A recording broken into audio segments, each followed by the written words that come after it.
Suman TV ప్రేక్షకులందరికీ నమస్కారం. శ్రీరాముడు జన్మించిన అయోధ్యలో బాలరాముడి ప్రాణప్రతిష్ఠ కోసం అయోధ్య సర్వాంగ సుందరంగా సిద్ధమైంది. ఒక్క అయోధ్య కాదండి, యావత్ భారత్ మొత్తం ఎప్పుడెప్పుడా అని వేచి చూస్తోంది. ఇందులో భాగంగా సుమన్ టీవీ కూడా ప్రతి అంశాన్ని ప్రతి సెకండ్ని ప్రేక్షకులకు అందించే క్రమంలో భాగంగా లైవ్ కార్యక్రమాన్ని అందిస్తోంది. శ్రీరాముని ప్రాణప్రతిష్ఠకి సంబంధించి నాతో పాటు వివిధ రకాల గెస్టులంతా కూడా ఈ లైవ్ కార్యక్రమంలో జాయిన్ అవుతున్నారు. ఇప్పుడు ప్రస్తుతం రమారవి గారు లైవ్లో సిద్ధంగా ఉన్నారు. ఆవిడతో మాట్లాడదాం. అమ్మా నమస్తే. నమస్తే Jaya. Gautam neuro care, brain stroke, migraine, fits, brain and spine surgeries కి బెస్ట్ న్యూరో సర్జన్. కొడుకంటే శ్రీరాముడు, శిష్యుడంటే శ్రీరాముడు, భర్త అంటే శ్రీరాముడు, రాజ్యము రాజు అంటే శ్రీరాముడే గుర్తొస్తాడు. కొన్ని సంవత్సరాల నుంచి మనం వెయిట్ చేస్తున్న ఈ ఘడియ రానే వచ్చింది.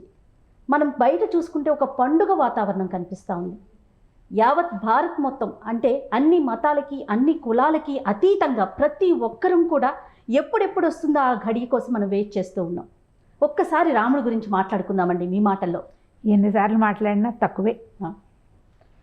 భారతదేశం అంతా కొన్ని శతాబ్దాలుగా వేచి ఉంది. అవును, దశాబ్దాలుగా ప్రయత్నం చేస్తోంది. ఈ మొత్తం ప్రయత్నము ఈనాటికి మనం ఉన్న తరంలోనే మనం చూస్తూ ఉండగానే ఈ మళ్ళీ ప్రాణప్రతిష్ఠ, మళ్ళా భగవంతుడు తన స్వస్థానం తన ఇంటికి తను చేరటం అనేది ఒక అత్యద్భుతమైన విషయం. మనం దాన్ని చూడగలగటం, ఎక్కడెక్కడ ఉన్నా కూడా మనం లైవ్లో కూడా దాన్ని సరిగ్గా చూడగలుగుతున్నాం. అవునండి, అక్కడికి వెళ్ళే చూడలేకపోయినా ఆ అవకాశం మనకి లభించడం మన పూర్వజన్మ సుకృతంగా భావించాలి. భగవంతుడు తను పుట్టిన చోటే వెలిసి ఉండటం అనేది లోకసహజంగా కనపడేది. చాలా చోట్ల ఆయన ఎక్కడ పుట్టాడో అక్కడ ఒక దేవాలయం ఉండాలి, అక్కడ ఒక భవ్యమైన నిర్మాణం ఉండాలి, అక్కడ ఆయనకి పూజ జరగాలి. భగవంతుడు పుట్టింది మనుషుల కోసం కదా. కానీ రాముడికి ఆ అవకాశం లభించకుండా అయింది.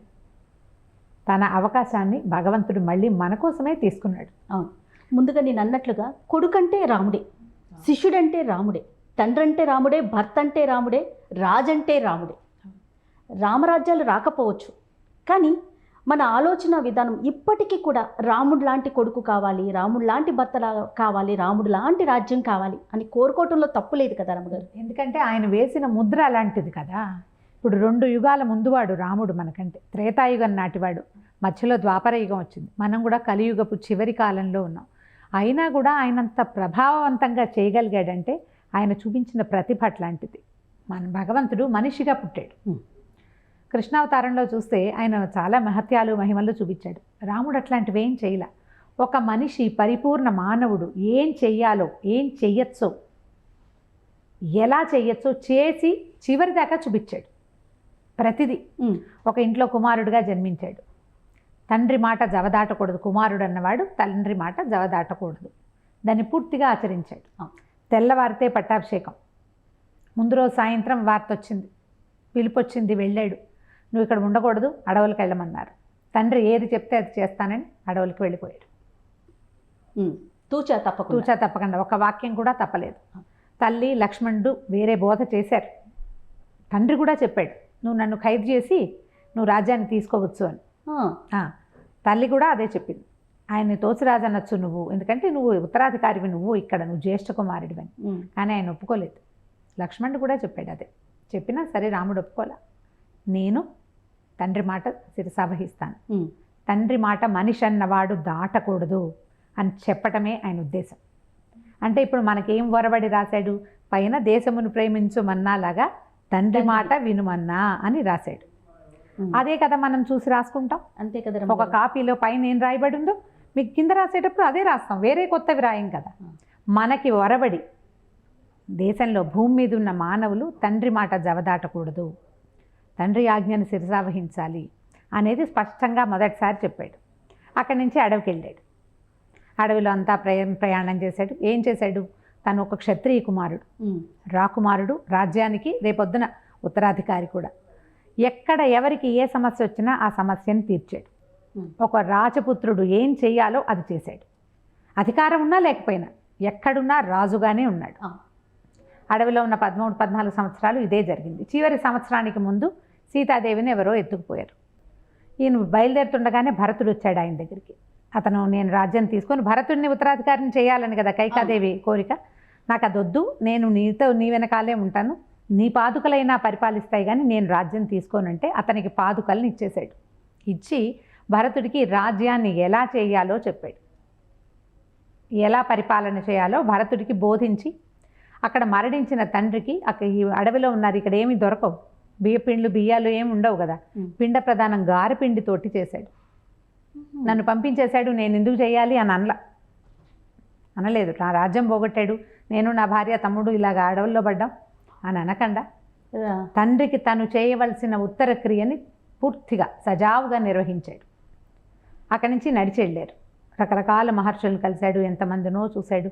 ఎక్కడ ఎవరికి ఏ ఇబ్బంది అయితే తను తీర్చగలిగే ప్రతి ఇబ్బందిని తీర్చాడు. అంటే మనిషి ఏం చేయాలి, తను ఏం చేయాలో అది చేసి తీరాలి, తన కర్తవ్యాన్ని మర్చిపోకూడదు. అంతే కదా. నేను ఈ పరిస్థితిలో ఉన్నాను, ఇప్పుడు నేనేం చేస్తాను, నా దగ్గర సైన్యం లేదు అనలా, నాకు శక్తి ఉంది, శక్తి ఉన్నంత మేరకు చేస్తానన్నాడు. ఆయన శక్తి ప్రతి చోట ప్రూవ్ అయింది. ఈ కథ అంతా ముందుకెళ్తే సీతాదేవిని తీసుకెళ్ళిపోయాడు ఒకడు. తీసుకెళ్ళిన తర్వాత ఏం జరిగింది, జటాయువు ఆ తీసుకెళ్ళిన వాడితో యుద్ధం చేశాడు రావణాసురుడితో. జటాయువు మరణించాడు. మరణించిన జటాయువుకి శాస్త్రోక్తంగా కర్మలు నిర్వహించాడు. తనకి సహాయం చేసిన వాడిని దిక్కుమాలిన చావు చనిపోకుండా వదిలిపెట్టేయకుండా జటాయువుకి కూడా ఉత్తమ గతులు కలిగించేలాగా చేశాడు రాముడు. తన ప్రతి క్రియ కూడా ఒక కర్తవ్యము, ఒక బాధ్యత అనేది గుర్తు చేస్తూ ఉంది కదా రమ్మగారు. అవును. ఇప్పుడు మనం ఏం చేయాలంటే, మనం నా పరిస్థితి నేను ఇప్పుడు చేయలేను అని అనకూడదు. నువ్వు చేయాల్సింది చేసి తర్వాత నీ బాధ నువ్వు పడు, అంతే. మనిషి అన్నవాడు ఇది చేయాలి. అక్కడి నుంచి ఇంకా ముందుకెళ్ళాడు. సుగ్రీవుడితోటి స్నేహం కలిసింది. నిజానికి వాలి చాలా బలవంతుడు సుగ్రీవుడి అన్న. అతను రావణాసురుణ్ణి 4 సముద్రాల్లోని ముంచగలిగేంత శక్తి కలిగిన వాడు. వాలిని గనక పట్టుకుంటే రావణాసురుణ్ణి 2 చెంపకాయలు కొట్టి సీతాదేవిని తీసుకొచ్చి ఇచ్చేవాడు. కానీ తనతో మొదట సఖ్యం చేసిన బలహీనుడైన సుగ్రీవుడితోటే ఉన్నాడు రాముడు. మిత్రత్వాన్ని పాటించాలి, స్నేహితుల్ని వదిలిపెట్టద్దు. నీ స్నేహం కోరాడు, నీ శరణ్ కోరాడు, నీ సహాయం కోరాడు. వాడెవడో బలవంతుడు ఉన్నాడని ఈయన వదిలిపెట్టేసి బలహీనుడైన మిత్రుడిని వదిలిపెట్టకూడదు. ఇతన్ని పట్టుకోవాలి. ఇతనికి సహాయం చేసి వాలిని సంహరించి సుగ్రీవుణ్ణి రాజును చేశాడు. ఇప్పుడు రాజుని సంహరించినప్పుడు ఎవరైతే రాజును సంహరిస్తాడో అతడే రాజు కావాలి కదా. అవును. అంటే కిష్కింధ రాజ్యం రాముడిది లెక్క ప్రకారం. కానీ తీసుకోలేదు, ఇచ్చేశాడు సుగ్రీవుడికి. అక్కడి నుంచి ముందుకు ప్రయాణం చేశారు. అందరితో ప్రయత్నం చేశారు. సీతాదేవి ఎక్కడుందో వెతికారు. రామాయణం ఎంత సీక్వెన్స్ ఎట్లా వెళ్తుందంటే మనం ఏం చేయాలో ఆ వైపు పురికొల్పేలాగా తీసుకెళ్తుంది. కానీ ప్రతి ఘట్టము ఆలోచింపచేసే విధంగానే ఉంటాయి కదండి. మీరు కథ వినేస్తే ఏముండదు, కథలోకి ప్రయాణిస్తేనే ఉంటుంది. మనకు అర్థమవుతుంది. కథ వింటే ఇంతే కదా అనిపిస్తుంది. కథ కాదు, కథ వెనక ఏం చెప్తున్నాడు రాముడు, రామాయణం మనకి ఏం నేర్పించాలనుకుంటోంది. అక్కడి నుంచి వెళ్ళారు. ఆంజనేయ స్వామిని పంపించారు. అందరినీ పంపించారు, వానర్లని అన్ని పక్కలకి పంపించిన తర్వాత ఆంజనేయ స్వామి సీతాదేవిని చూసొచ్చాడు. సీతాదేవిని చూసొస్తే నాకు చేయాల్సిన పని చేశారని వదిలిపెట్ల ఆంజనేయుని కౌగిలించుకున్నాడు. నువ్వెంతో సహాయం చేసావు, నీ వల్ల నాకు ఇది లభించిన సీత నాకు దొరకబోతోందని. మామూలుగా మనం పని వాళ్ళకి థ్యాంక్స్ చేస్తామా ఎక్కడైనా? నోటి మాటల ద్వారానే చూపిస్తాం. ఓ వాక్యం అంటాం. వాడి పని వాడు చేశాడు అనిపిస్తుంది. ఆంజనేయ స్వామి తన స్వామి కార్యాన్ని పూర్తి చేస్తే నా కార్యాన్ని నువ్వు పూర్తి చేశావని హనుమని తమ్ముడితోటి సమానంగా తీసుకున్నాడు. భరతుడితోటి సమానమైన తమ్ముడివి నువ్వు నాకని చెప్పాడు. అక్కడి నుంచి అక్కడికి వెళ్ళారు రావణాసురుడి కోసం. వెళ్ళిన తర్వాత సముద్రం మీద వారధి కట్టారు. అవకాశాలు ఉన్నాయి అక్కడ. వారధి కట్టారు. ఈ వారధి కట్టిన తర్వాత రావణాసురుడిని సంహరించారు. రావణాసురుడిని సంహరిస్తే ఒక రాజుని, పూర్తి స్వర్ణలంకకి మొత్తానికి రాజు అయిన వాడిని సంహరిస్తే ఆ రాజ్యం ఎవరిది? రాముడితే అవ్వాలి లెక్క ప్రకారం చూసుకుంటే కదా. కానీ ఆయన ఏం చేశాడు, మాట ఇచ్చిన విభీషణుడికి అప్పచెప్పాడు, మీ అన్నయ్య రాజ్యం నీది అని చెప్పి యుద్ధానికి ముందే విభీషణ్ణి అభిషిక్తుడిని చేశాడు. నీకు లంకా నగరాన్ని నీకు ధారాదత్తం చేస్తాను, రావణాసురుని సంహరించి నా భార్యను నేను తీసుకెళ్తా, లంక నీది అని చెప్పాడు. ఇతరుల సొమ్ముకి ఆశపడకూడదని సువర్ణాక్షరాలతో రాసిపెట్టాడు యుద్ధకాండలో రాముడు. మరి ఇన్ని ప్రత్యేకతలు ఉన్నవాడు ఎలా కాలగర్భంలో కలిసిపోతాడు? మామూలుగా చూడు, ఒక కథానాయకులు అద్భుతమైన పేరున్న వాళ్ళు కొన్ని దశాబ్దాల పాటు వాళ్ళని గుర్తు చేసుకుంటాం. అవునండి. ప్రజానాయకులైతే కొన్ని శతాబ్దాల పాటు ఉంటారు. ఇలాంటి వాళ్ళు కలియుగ పురుషుడు. ఇలా అనడానికి వీలు లేదు కూడా లేదేమో. లేదు, కలియుగ పురుషుడు కాదు, ఈయన త్రేతాయుగ పురుషుడు. అప్పటి నుంచి యుగాల వెంబడి ఆయన కథ నడుస్తూనే ఉంది. ప్రతి వాడికి రాముడు లాంటి కుమారుడే కావాలి, రాముడు లాంటి అన్న కావాలి, రాముడు లాంటి ప్రభువు కావాలి, రాముడు లాంటి భర్త కావాలి, రాముడు లాంటి స్నేహితుడు కావాలి. ఇన్ని కళ్యాణ గుణాలు ఉన్నాయి కాబట్టి రాముడు ఎప్పటికీ ఉండిపోయాడు. ఆయన మళ్ళీ వస్తున్నాడు, ఆయన స్వస్థానానికి చేరుతున్నాడు అంటే ఇంత కేరింతలు కొట్టి ఆనందపడుతున్నాం మనం. ఒక అయోధ్య నగరమే కాదు రమ్మగారు, యావత్ భారత్ మొత్తం కూడా సర్వాంగ సుందరంగా ప్రతి అలంకరించారు. ఒక్కరం ఇదేదో అంటే ప్రతి ఇంట్లో ఇప్పుడు మన ఇంట్లో ఏదన్నా మనం ఒక సందర్భము, ఒక ఫంక్షను, పార్టీనో చేసుకుంటే ఎలా అయితే రెడీ అవుతామో, ఎలా అయితే ముస్తాబ్ చేసుకుంటామో, ప్రతి ఇల్లు కూడా ఆ విధంగానే ముస్తాబయ్యి ఎప్పుడెప్పుడా ఆ ముహూర్తం టైం ఎప్పుడు వస్తుందా అంటే ఈ ఫీవర్ చాలా రోజుల క్రితమే మొదలైంది. అక్షంతలు వచ్చిన దగ్గర నుంచి మరీ ఉద్రేకంగా ఉంది. అవును. అవి మన ఇంటికి చేరేసరికి మనము ఆ కార్యక్రమంలో పాల్పంచుకుంటున్నట్టుగా మనం కూడా కొంత భాగస్వామ్యం వహిస్తున్నట్ట అలాంటి భావాలు కలిగినాయి. ప్రజలందరూ చాలా సంతోషంగా ఉన్నారు. మొత్తం ఊరూరా అన్ని రామాలయాల్లోనూ ప్రత్యేకమైన పూజలు జరుగుతున్నాయి. భజనలు, గీతాలాపాలు, తర్వాత రకరకాల పారాయణలు, సుందరకాండ పారాయణ, హనుమాన్ చాలీసా పారాయణ 1000 సార్లు, 108 సార్లు, 1008 సార్లు హనుమాన్ చాలీసా చేస్తున్న వాళ్ళు కూడా ఉన్నారు. ఏదైనా ఒక్క శ్లోకం తీసుకుని రాముడి తాలూకు శ్లోకాన్ని అలా ప్రతిరోజు కొన్ని వందల సార్లు జపిస్తున్నారు. రామకోటి రాయటం మొదలు పెడుతున్నారు. ఆల్రెడీ రాస్తున్న వాళ్ళు పూర్తి చేసుకుంటున్నారు. మొత్తం ఇప్పటికీ ఫీవర్ ఆఫ్ రామా ఉంది. ప్రస్తుతానికి అదే నడుస్తుంది. అయితే గురించి మనం మాట్లాడుకుంటే ఇది వదిలిపెట్టదు కదా, ఫీవర్స్ పోతాయి కొంతకాలానికి. ఈ రాముడు అనే భావన ఎప్పటికీ పోదు. మనం ఆ భావనలో ఉంటే రామరాజ్యం వచ్చే తీరుతుంది. ఇప్పుడు ఇదివరకట్లాగా ప్రభువులు ప్రజలు ఆ కార్యక్రమం లేదు, మన పద్ధతి వేరు కదా, రాజులు రాజ్యాలు లేవు. అయినా సరే వ్యక్తులలో మార్పు రావడానికి ఇది ఒక నాందిగా అనిపిస్తుంది. మనమే స్వలాభాపేక్ష, లేకపోతే ఆత్మస్తుతి, పరనింద, ఇలాంటి భావాల్లో కొట్టుమిట్టాడుతూ ఉంటాం. ఎంతసేపు నాకే కావాలి, నాకే అధికారం కావాలి, నాకే డబ్బులు కావాలి, పక్కవాడు చెడినా పర్వాలేదు, నేను బాగుండాలి. ఈ భావావేశాలు కనుక మనుషుల్లో తొలగిపోతే రామరాజ్యం వచ్చినట్టే. అయోధ్య గురించి ఒక్కసారి మాట్లాడుకుందాం రమ్మగారు. ఆ స్థలానికి ఉన్న ప్రత్యేకతే వేరు కదా. అవును, అంటే ఒక్కరు మనము దర్శించాలి అనుకునే ప్రదేశాల్లో అది కూడా ఒకటి. అంటే మోక్షద్వారాలు ఉన్నాయి, 7 మోక్షద్వారాలు భారతదేశంలో. అయోధ్య, మధురామాయ, కాశీ, కాంచి, అవంతిక, పురి, ద్వారవతి చైవ సప్తైతే మోక్షద్వారకా అంటారు. మోక్షద్వారాలుగా చెప్పబడే 7 నగరాలలో మొట్టమొదటిది అయోధ్య. అయితే కోసల దేశంలో చాలా నగరాలు ఉన్నప్పటికీ ఈ అయోధ్య ఏంటంటే జయింపరానిది. దానికి 2 పక్కల నది ఉంది. ఒక పక్కన పెద్ద పెద్ద కొండలు అవి ఉండేవట ఆ రోజుల్లో. ఏ పక్క నుంచి ఎవ్వరూ దానిని పట్టుకోలేరు. అందుకని ఈ కోసల ప్రాంతాన్ని పరిపాలించిన ప్రభువులందరూ అయోధ్యనే తమ రాజ్యంగా చేసుకున్నారు. సరయూ నది ఉండటం పక్కన అసలు లోపలికి చొరరారన్నమాట, శత్రువులు రాలేని. ఎప్పుడు అయోధ్య నగరం ఏ శత్రువుకి ఏనాడు అప్పటి నుంచి ఇప్పటిదాకా దొరకలేదు. ఆ నగరపు తీరదనమాట. అందుకని ఈ కోసల ప్రాంతాన్ని పరిపాలించిన రాజులందరూ అయోధ్యను తీసుకున్నారు. ఇప్పుడు రఘుకులం అంతా, రఘువంశం అంతా యావత్ భారతదేశాన్ని పరిపాలించింది. ఋతుసాగర పర్యంతము ఉన్నటువంటి భూమిని వాళ్ళు పరిపాలిస్తే అందులో ఇన్ని నగరాలు ఉంటే అయోధ్యనే వాళ్ళు నగరంగా చేసుకున్నారు. అంత ప్రత్యేకత కలిగిన నగరము. మోక్షద్వారాలలో ఒకటిగా ఎందుకు చెప్పబడిందంటే ప్రఖ్యాతమైన రఘువంశము ఇక్కడ పరిపాలన చేయటం వల్ల. పురాణ పురుషుడైన రాముడు భగవంతుని అవతారము. కేవలము మానవులకి మర్యాద నేర్పించడం కోసం భూమి మీద అవతరించాడు. అక్కడ అవతరించడం వల్ల, అక్కడే ఆయన పరిపాలన చేయటం వల్ల అది మోక్షద్వారాలలో ఒకటి అయిందని చెప్పుకుంటాం. మామూలుగా కూడా ఇప్పుడంటే మనకు దేవాలయం భవ్యమైన నిర్మాణం జరిగింది. ఇంతకుముందు నిర్మాణం లేదు, అక్కడేవో రకరకాలు ఉన్నాయి కదా. కానీ చాలా కాలంగా దేశయాత్ర చేసేవాళ్ళు అయోధ్యను చూస్తూనే ఉన్నారు. అయోధ్యకి తీర్థాటనకి వెళ్ళేవాళ్ళు ఉన్నారు, వెళ్ళేవాళ్ళు. చేసే యాత్రలో అయోధ్య కూడా ఉండేది. ఎందుకంటే మరి మోక్ష ద్వారాలలో అది ఒకటి కదా. భారతదేశం మొత్తం చూడాలంటే అయోధ్య తప్పకుండా చూడాలి. మన ప్రాంతం వాళ్ళకంటే అవతల ఉన్న ఆ ప్రాంతపు వాళ్ళు హెచ్చుగా చూస్తారు. మనం కూడా మొత్తం చూసేటప్పుడు అది కూడా చూసేవాళ్ళం. ఇప్పుడు ఏంటంటే ఇది ఒక ప్రత్యేకమైన నిర్మాణము, అది ఏర్పాటు జరిగింది. ఎంతమంది యాత్రికులు వచ్చినా కూడా బోల్డ్ అనే అవకాశాలు లభిస్తాయి, ఉండొచ్చు, స్వామిని దర్శించవచ్చు. ఇంత భవ్యమైన నిర్మాణం జరిగిన నిర్మాణాన్ని మనం ప్రత్యక్షంగా ఎట్లా కట్టారు, ఇన్ని వందల, అంటే మామూలుగా దేవాలయాలు కొన్నిటిని మనం చూస్తాం. పురాతన దేవాలయాల గాథలు వింటే కొన్ని 100 సంవత్సరాల్లో నిర్మించబడ్డవి, 50 సంవత్సరాలు పట్టింది, 12 సంవత్సరాలు పట్టింది, 11 ఏళ్ళు పట్టింది, ఇలాంటివి చాలా కథలు వింటాం. అవునండి, దేవాలయ చరిత్రలు చదివేటప్పుడు తెలుస్తుంది.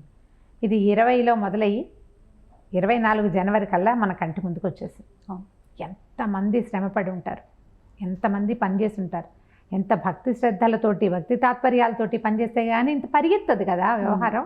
ఇంత పరిగెత్తాలి, ఇంత తొందరగా అవ్వాలంటే ప్రజలకి రాముడి మీద ఉన్న భక్తి, ఆ పనిచేసే వాళ్ళందరికీ దాని మీద ఉన్న శ్రద్ధ ఆసక్తి వల్ల మరింత తొందరగా అయితే ఈనాటి టెక్నాలజీ అంశాలు కూడా కొంత కలిసి వచ్చాయి అనుకోవచ్చు. కలిసి వచ్చే ట్రాన్స్పోర్టేషన్ అవన్నీ సులువైనాయి కదా. ఇప్పుడు ఇదివరకటి కాలంలో ట్రాన్స్పోర్టేషన్ స్లోగా ఉండేది. ఇప్పుడు అవకాశాలు లభించాయి కాబట్టి అయోధ్య నగరాన్ని రామ్లల్లాకి ఆహ్వానిస్తూ చాలా పెద్ద భవ్యమైన నిర్మాణం, ప్రజలందరూ ఆ స్వామిని దర్శించుకునేందుకు మంచి అవకాశం కల్పించేలాగా అన్ని రకాల ఏర్పాట్లు, అవన్నీ మన తరంలో జరగటమే మన అదృష్టం అనుకోవాలి. అయితే ఈరోజు మధ్యాహ్నం అభిజిత్ లగ్నంలో ప్రాణప్రతిష్ఠ కార్యక్రమం జరగబోతోంది. ఈ లగ్నానికి ఉన్న విశిష్టత ఏంటి రమ్మగారు? అభిజిత్ లగ్నంలోనే రాముడు జన్మించాడు. రామ జన్మ జరిగిందే అభిజిత్ లగ్నంలో. దీంతో పాటుగా మనకి ఇప్పుడు భద్రాచలంలో కళ్యాణాలు అవి చేసుకుంటాం మనం. రాముడి పుట్టినరోజు నాడే కళ్యాణం చేసే విధానం ఉంది తెలుగునాట. అవును. అయితే ఆ కళ్యాణాన్ని అభిజిత్ లగ్నంలో చేస్తాం. అందుకే 12 గంటల తర్వాత కళ్యాణం మొదలు పెడతారు చూడు. ఈవెన్ ఇళ్లల్లో చేసుకునే వాళ్ళు, మన చుట్టుపక్కల చిన్న పొన్న రామ మందిరాల్లో చేసుకునే వాళ్ళు కూడా 12 గంటల తర్వాతే. ఇదే లెక్క. ఆయన జన్మించిన ముహూర్తం కాబట్టి ఈ ముహూర్తంలోనే ఇక్కడ ఇప్పుడు సూర్యుడు ఉచ్చస్థితిలో ఉంటాడు, గురువు ఉచ్చస్థితిలో ఉంటాడు. జ్యోతిషశాస్త్ర ప్రకారం అట్లాంటివి చెప్తారు. ఆయన జన్మించినప్పుడు సూర్యుడు అసలు ఎంత అత్యద్భుతమైన వెలుగుతోటో ఉన్నాడట రాముల వారు జన్మించినప్పుడు. ఇప్పుడు కూడా అలాంటి ముహూర్తం, దానికి దగ్గరగా ఉండే ముహూర్తం కోసమే అభిజిత్ ముహూర్తంలో అభిజిత్ లగ్నంలోనే స్వామిని ప్రాణప్రతిష్ఠ చేస్తున్నారు. మరి ఈ సందర్భంగా దేశ ప్రజలంతా ఎలాంటి విధి విధానాలను అవలంబించాలంటారు? రామభక్తితో పాటు, రామభక్తి అందరికీ ఉంటుంది.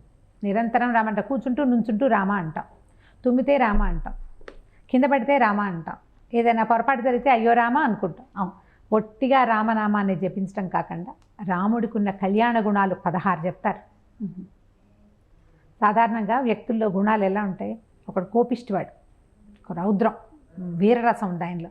శాంతం ఉంటుంది?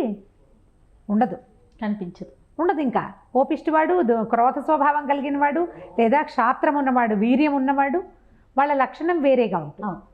కానీ శాంతము వీర్యము 2 ఉన్నవాడు రాముడు. ప్రత్యేకంగా కనపడతాయి. ఇప్పుడు ఒక రాజుగా ఉండి ఆయన కృతజ్ఞుడుగా ఉండాల్సిన అవసరం లేదు. ఎవరి పట్ల కృతజ్ఞత అక్కర్లా. రాజుకి శాసనం ఉంటే చాలు. అవును. కానీ శాసనం ఉన్న రాజుగా ఉండి, క్షాత్రం ఉండి, దాంతోపాటు కృతజ్ఞత కూడా ఉన్నది రాముడికి. మళ్ళీ ఇవన్నీ ఉన్నవాడు తీయగా స్వీట్గా నవ్వుతూ మాట్లాడక్కర్లా. మాట్లాడిపోయినా వాళ్ళ పనులు నడుస్తాయి. కానీ చాలా చక్కటి సంభాషణ కలిగిన వాడు రాముడు. తీయగా మాట్లాడతాడు, మంచి మాట మాట్లాడతాడు. ఇవన్నీ ఉన్నవాళ్ళు అందంగా చక్కగా ప్రియదర్శనుడిగా చూడగానే అబ్బా ఎంత బాగున్నాడు, మళ్ళీ చూద్దాం అనిపించక్కర్లా. అనిపించరు సాధారణంగా, ఈయన అనిపిస్తాడు. అదొక ప్రత్యేక లక్షణం. ఇవన్నీ ప్రత్యేక లక్షణాలు. ఇన్ని 16 కళ్యాణ గుణాలు కలిగిన వాడు రాముడు. వాట్లల్లో ఒక్క గుణాన్నైనా, ఒక్క ఉత్తమ లక్షణాన్ని మీ సొంతం చేసుకోవడానికి ప్రయత్నం చేయండి. 3, 4, 5, 6 ప్రయత్నం చేయగలిగితే చాలా మంచిది, చాలా మంచిది. ఈ మిత్రత్వాన్ని పాటించటం, స్నేహితులతో విరోధం పెట్టుకోవద్దు, స్నేహితుల్ని చెడగొట్టుకోవద్దు. రాముడు చేశాడు అది.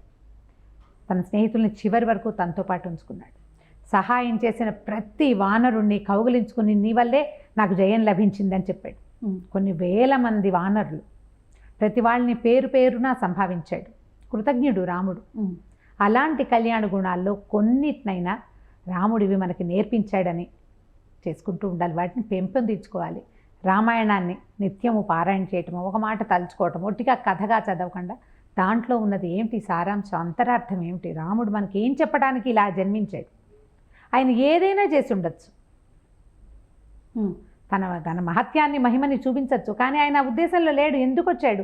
పరిపూర్ణ మానవుడిగా జన్మించి, పరిపూర్ణ మానవుడిగా జీవించి చూపించడానికి వచ్చాడు. ఆయన చూపించిన దాంట్లో కొంతైనా మనం నేర్చుకుంటే, ఇప్పుడు మనం మళ్ళీ రామ జన్మభూమిలో రామలల్లాని ప్రతిష్ఠ చేసుకుంటున్నాం. బాలరాముడి ప్రాణప్రతిష్ఠ జరుగుతోంది. ముందు ముందు సేవాకాలాలన్నీ జరుగుతాయి. మనం కూడా జీవితంలో ఒక్కసారైనా దర్శనం చేసుకుంటాం. మీకు అసలు అవకాశం దొరికిందా రమ్మగారు? అయోధ్య వెళ్ళొచ్చారా గతంలో? వెళ్ళలేదు. వెళ్తాను. ఇప్పుడు నేను కూడా చూడొచ్చు కదా. ఇప్పుడు అవకాశం, ఇంకా స్వామిని చూసే అవకాశం కూడా లభించింది కదా.